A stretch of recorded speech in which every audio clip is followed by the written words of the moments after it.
Newsday continues here on One News Now. I'm Charles Lejano.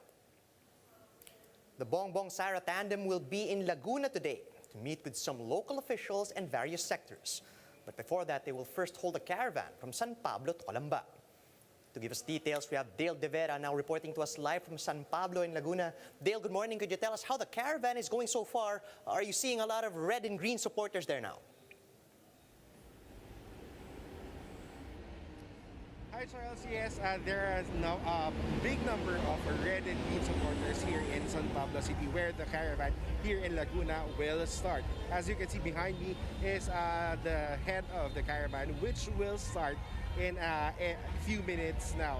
They're just having some blessings of the Partido Federal ng Pilipinas headquarters here in San Pablo, Laguna. As to the estimate of the crowd, the organizers would want or are expecting to see the same number of supporters that they've been seeing in the past few days, like in Laguna and in Cavite and in Quezon City. Charles? Dale, that being said, we are expecting a lot of people. How's the traffic situation there so far? Are the streets backed up already?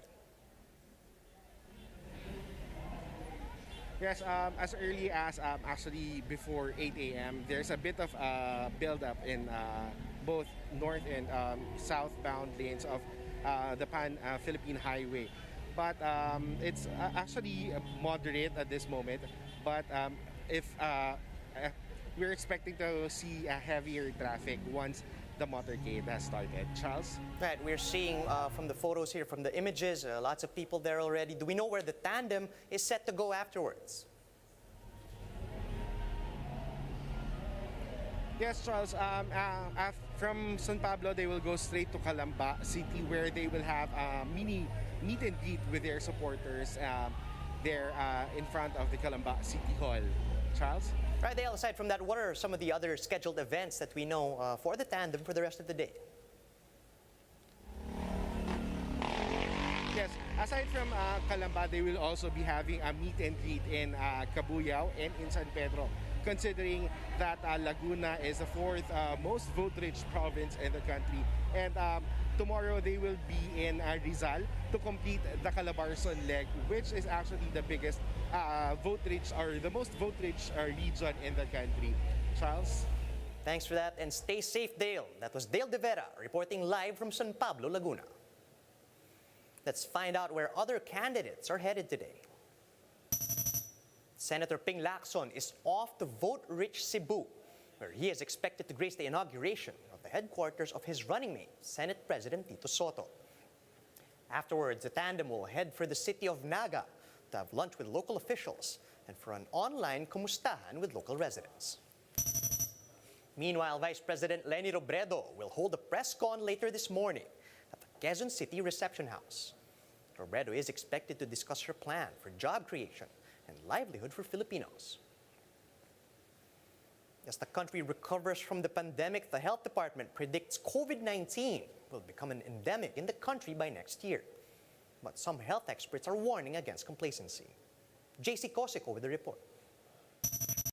As COVID infections wane and more Filipinos getting jabbed, the Health Department thinks it's highly likely for COVID-19 to be endemic in the Philippines by next year. It's possible if we can keep the cases down and hopefully the variants will not be as dangerous as, Delta was really a bad variant. No? In fact, even Alpha overwhelmed us. So sana wag na pong magkaroon ng matinding mga mutations at variants. But Dr. Riza Liner of Hospital na Maynila cautions about the use of the word endemic. He tells the big story that this might only lead to overcomplacency. And besides, the country has yet to reach herd immunity. Baka mamaya isipin ng mga tao, uy, okay na tayo, sige, tanggalin na natin yung mask. Bigla mo ibababa yung yung protection. Delikado yun. Kasi nga, premature pa lang po yung mga data, yung pong mga nalalaman natin tungkol dito kay Omicron. So, kailangan doble ingat pa nga tayo dapat. To date, no Omicron variant case has been detected in the Philippines. Among the 48 samples sequenced on Wednesday, 38 were positive for Delta, while the rest had no lineage. Of this number, 31 were local cases, while 7 were returning overseas Filipinos. The World Health Organization meanwhile reported that the Omicron variant has already been detected in 57 countries, and that number is expected to grow. Don't wait.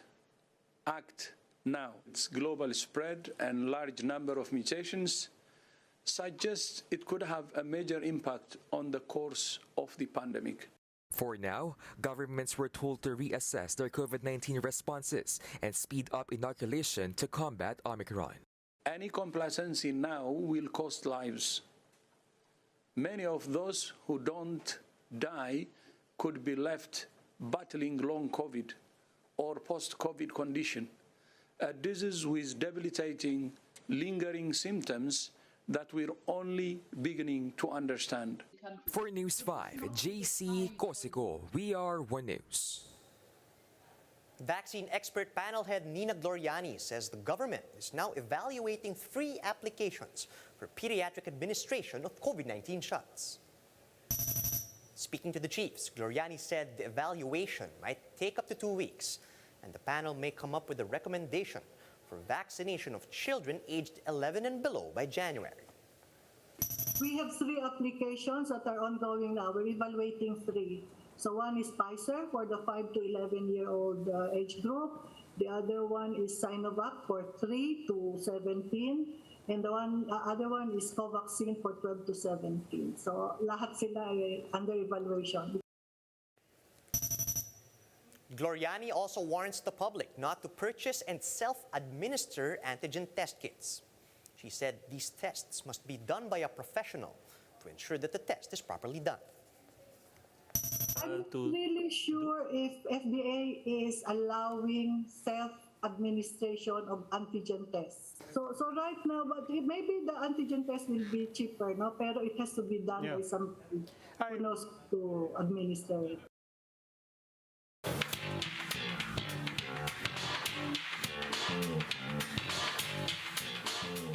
Tracy Maureen Perez won the first round of the head-to-head challenge fast-track event of Miss World 2021.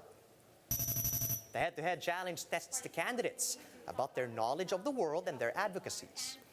The Cebuana beauty emerged as the winner for Group 11, besting Miss World Puerto Rico, Slovenia, Macau, France, and Gibraltar. Tracy talked about being a miracle baby after her mother survived a car crash prior to her birth. Let's listen in to the rest of her winning answer.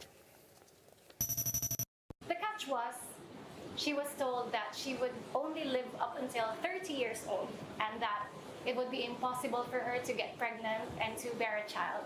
But with God's grace, my mom got pregnant at 33 years old, 3 years after her supposed life expectancy.